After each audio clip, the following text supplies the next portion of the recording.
સુરતમાં અસામાજિક તત્વો અન્યોની દુકાન અને મકાન ઉપર કબજો કરી દાદાગીરી કરતા હોય છે. ત્યારે આવી જ રીતે મેદરપુરા ઘોડિયા બાવાના મંદિરની ગલીમાં વિધવા શીલાબેન રાવલની વડીલોપાર્જિત મિલકત ઉપર ટેક્સનું કામ કરતા વિપુલ ઇન્દ્રવદન કંસારાએ કબજો કર્યો હતો. પહેલા 1 વર્ષ માટે જગ્યા ભાડે રાખ્યા બાદ કબજો કરતા વિધવા શીલાબેને સુરત પોલીસ કમિશનર કચેરી પહોંચી આપવીતી રજૂ કરી હતી.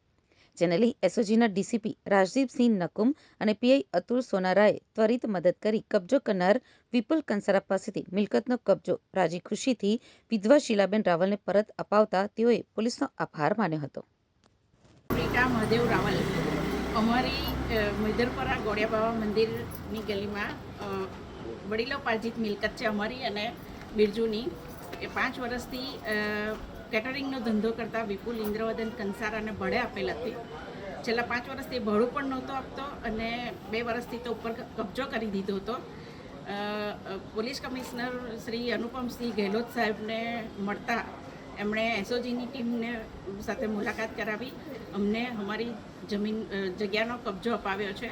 એ માટે અમે નકુમ સાહેબ, સોનારા સર અને સમગ્ર એસઓજીની ટીમનો ખૂબ ખૂબ આભાર માનીએ છીએ અને અનુપમસિંહ ગેહલોત સાહેબનો પણ ફરી એકવાર ખૂબ ખૂબ આભાર.